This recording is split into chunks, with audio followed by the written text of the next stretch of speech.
Hello, ఈరోజు మనం సింపుల్గా టమాటా పచ్చడి చేస్తున్నాము. అయితే ఆల్రెడీ మన ఛానల్లో టమాటా పచ్చడి ఉంది. ఆ రోజు ఈ రోజు లేదా రేపు ఫినిష్ చేసేసుకునేలాగా చేశానమాట. బట్ ఈరోజు మనం చేసే టమాటా పచ్చడిని 15-20 రోజులు హ్యాపీగా నిల్వ పెట్టుకోవచ్చు. సూపర్ టేస్టీగా ఉంటుందండి.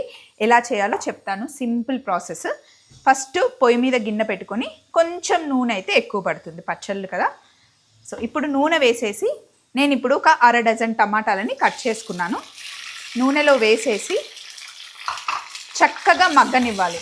ఇది ఒక 15 నిమిషాలు చిన్న మంటలో మెల్లిగా మగ్గనివ్వాలి. మూత పెట్టేసి ఫస్ట్ మగ్గనిద్దాం. చూడండి, కరెక్ట్గా 10 నిమిషాలకి టమాటాలు చక్కగా మగ్గాయి కదా. ఇప్పుడు ఇందులో మనం కాస్త పసుపు, కొద్దిగా చింతపండు వేసుకోవాలి. వేసుకొని ఇంకొక 5 నిమిషాలు మగ్గనివ్వాలి. మొత్తం పూర్తిగా టమాటాలు ఉడికిపోవాలన్నమాట.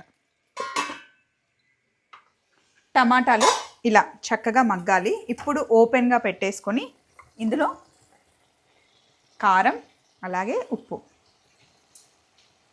వేసేసుకొని ఇందులో కాస్త జీలకర్ర మెంతుల పొడి అలాగే ఆవాలను డైరెక్ట్గా మిక్సీలో పట్టుకున్నాను, ఆవపిండి ఇంకా వెల్లుల్లి మొత్తం బాగా మిక్స్ చేసేసి కొంచెం ఓపెన్గా ఒక 2 నిమిషాలు కుక్ చేసుకోండి.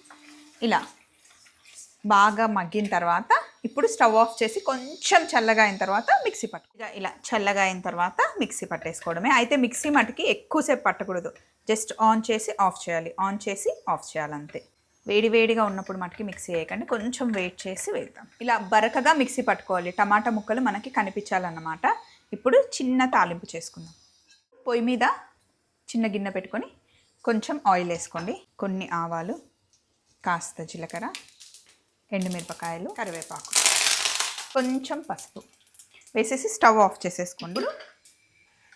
మనం మిక్సీ పట్టుకున్న పచ్చడిని ఇందులో వేసేద్దాం. ఇలా తయారు చేసుకున్న పచ్చడి 20 రోజులు హ్యాపీగా ఉంటుంది. బయట పెట్టుకున్నా సరే, ఫ్రిడ్జ్లో పెట్టుకున్నా కూడా ఓకే.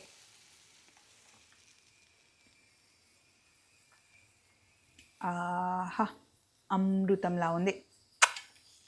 సూపర్. తప్పకుండా ట్రై చేయండి. మళ్ళీ ఇంకొక రెసిపీతో కలుద్దాం. Take care. బాయ్.